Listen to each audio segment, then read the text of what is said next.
اور وہ بوڑھی عورت جو 70 سال دین کے لیے جہاد کرتی رہی، اپنی جان، عزت، آبرو، ہر چیز کو داؤ پہ لگا کے اس نے دین کی محنت کی اور عمر گزار دی، اب جب 90 سال کی بڑھیا بن کر چارپائی پر لیٹی ہے اور دعاؤں کے لیے کہا جاتا ہے تو چادر کے اندر اس نے ہاتھ اٹھائے اور اس کا پہلا فکر یہ تھا، خدایا ایمان سلامت رکھنا،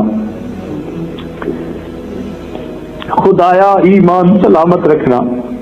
یقین کیجئے جتنی اہمیت ایمان کی اس دل میں پیدا ہوئی وہ اس سے پہلے نہیں تھی۔ اتنی قیمتی تو یہ چیز ہے نا کہ اس بڑھاپے میں موت کے دروازے پر پہنچ چکی، ابھی بھی وہ ہر وقت ڈر رہی ہے، خدایا ایمان سلامت رکھنا۔ اور ہماری نوجوان بچیوں کو ایمان کی فکر ہی نہیں ہوتی، اس لیے کہ کسی نے کھول کے بتایا نہیں ہوتا، سمجھایا نہیں ہوتا کہ ایمان کی اللہ کے ہاں کیا قیمت ہے۔ صحابہ رضی اللہ عنہ فرماتے تھے، تعلمنا الایمان ثم تعلمنا القرآن، ہمیں پہلے ایمان سکھایا گیا، ہم نے سیکھا، پھر اس کے بعد ہم نے قرآن سیکھا۔ اسی وجہ سے اس عاجل نے بھی آج پہلا مضمون یہی ایمان کا رکھا کہ باقی باتیں بعد میں، ایمان کی اہمیت تو واضح کریں، پتہ ہو کہ ہم نے اللہ تعالیٰ کو بن دیکھے مانا ہے، یہ کتنی بڑی نعمت ہے جو پروردگار عالم نے ہمیں عطا کی ہے، اس لیے ایمان کی سلامتی کی دعا مانگا کریں۔ نبی اسلام نے فرمایا، قرب قیامت میں ایک وقت آئے گا تم دیکھو گے ایک آدمی صبح اٹھے گا ایمان والا ہوگا، شام سونے کے لیے بستر پہ جائے گا ایمان سے خالی ہوگا۔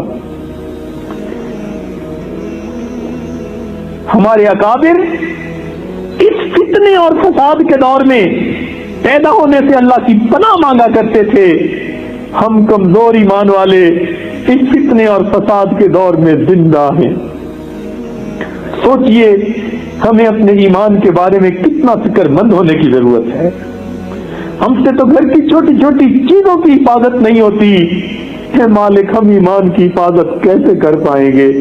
ہم کمزوروں کی مدد فرما دیجیے۔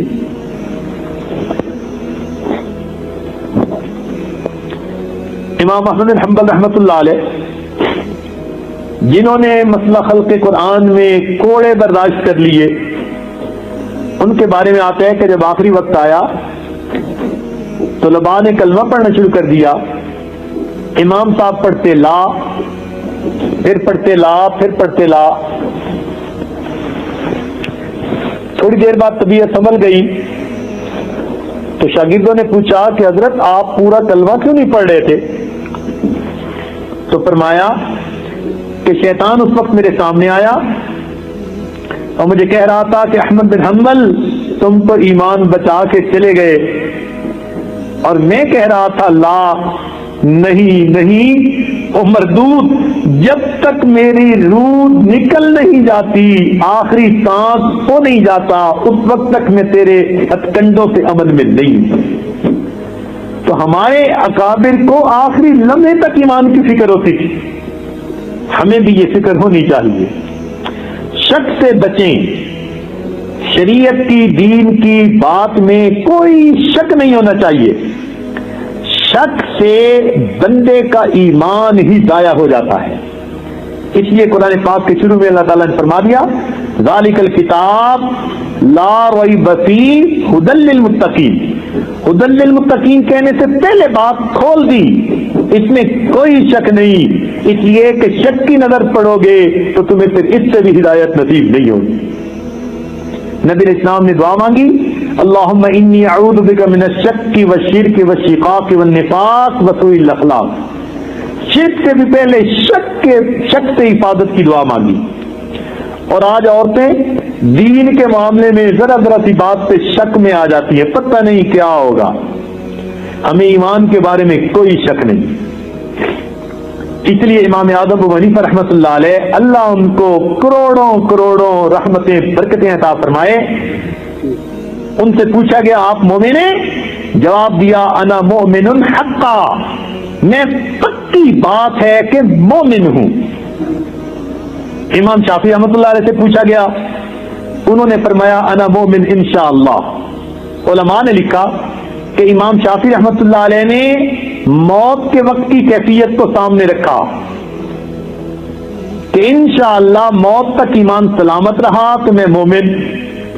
لیکن امام اعظم رحمۃ اللہ علیہ نے شک سے بچانے کے لیے، ایسا نہ ہو کہ ڈھیلے کمزور بندے کے دل میں کوئی شک آ جائے، بات ہی پکی کی، پتا کاٹ کے رکھ دیا، فرمایا انا مؤمن حقا، میں کل کا ذمہ دار نہیں، آج کی حالت کا ذمہ دار ہوں، الحمدللہ یقین سے کہہ رہا ہوں کہ میرے دل میں کوئی شک نہیں، مجھے اللہ پر پکا ایمان نصیب ہے۔